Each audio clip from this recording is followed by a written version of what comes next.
सदमा या जिसे हम ट्रॉमा कहते हैं, उसका एक ऐसा सिम्पटम जो ज़्यादातर अंडरमाइन किया जाता है, ओवरलुक किया जाता है, जो बहुत से मेंटल हेल्थ स्पेशलिस्ट को उसकी अवेयरनेस भी नहीं है। उसे कहते हैं डिसोसिएशन। डिसोसिएशन एक ऐसा सिम्पटम है जिसमें आप अपनी बॉडी से और अपने एनवायरनमेंट से डिस्कनेक्ट फ़ील करते हैं। मतलब ये है कि आप किसी एनवायरनमेंट में हैं और वो अगर दुःख का एनवायरनमेंट है, तो आप उससे कनेक्ट नहीं कर सकेंगे, आप फ़ील नहीं कर सकेंगे वहाँ पे। इसी तरीके से अगर आप किसी की खुशी में हैं, किसी अच्छे इवेंट में हैं, तो वहाँ की जो वाइब होगी, पॉज़िटिव वाइब होगी, आप उसको फ़ील नहीं कर सकेंगे। तो ये एक ऐसा सिम्पटम है जो ज़्यादातर इस पे ध्यान नहीं दिया जाता। दिमाग अपने आप को बचाने के लिए ट्रॉमा में शट डाउन हो जाता है। मीन्स वो अपना कनेक्शन बॉडी से और इमोशन से कट कर देता है। तो आपको ज़्यादातर ऐसा लग रहा है कि मैं सिर्फ़ कैमरा की तरह चीज़ों को ऑब्ज़र्व कर रहा हूँ, पर वहाँ की वाइब से आप कनेक्ट नहीं हो पाते। डिसोसिएशन की कुछ निशानियाँ ये हैं कि अगर आप ज़ोन आउट हो जाते हैं या आप नम फ़ील करते हैं, मीन्स इमोशनली आपको कुछ ज़्यादा फ़ील नहीं होता। आपको वक़्त का एहसास बहुत कम होता है, वक़्त जल्दी गुज़रता है, ठीक है? आपको वक़्त का पता नहीं चलता।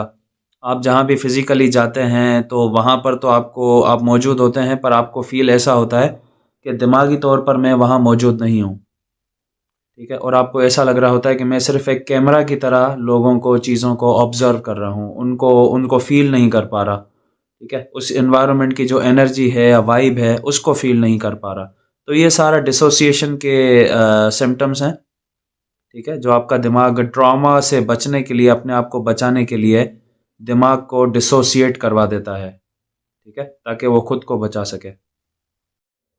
लेकिन डिसोसिएशन ओवरथिंकिंग नहीं है, ठीक है? ओवरथिंकिंग में भी हम ज़ोन आउट हो जाते हैं, गुम हो जाते हैं। डिसोसिएशन में आप फिज़िकली तो वहाँ होंगे पर मेंटली वहाँ पर नहीं होंगे, ठीक है? और जब आप ध्यान भी दे रहे होंगे, कोशिश भी करेंगे तो आप एनवायरनमेंट से कनेक्ट नहीं कर सकेंगे, ठीक है? इसकी जो ट्रीटमेंट है वो भी काफ़ी डिफ़िकल्ट है, इस पे रिसर्च भी बहुत कम की गई है।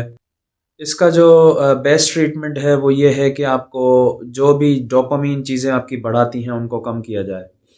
मीन्स के आपने स्क्रीन टाइम अपना बहुत ही कम कर देना है, ठीक है? आपने फिर से नेचर से कनेक्ट होना है ताकि आपका माइंड और बॉडी हील हो सके। आपने अपनी बॉडी को रिलैक्स रखना है, डीप ब्रीथिंग शुरू करें या मेडिटेशन शुरू करें। तो मीन्स के आपने अपने माइंड को बिज़ी रखने नहीं देना ज़्यादा, ठीक है? आपने ज़्यादातर बोरियत फ़ील करनी है जानबूझ के। मोबाइल अ, एलसीडी वगैरह स्क्रीन टाइम आपका वो बहुत ही कम कर देना है।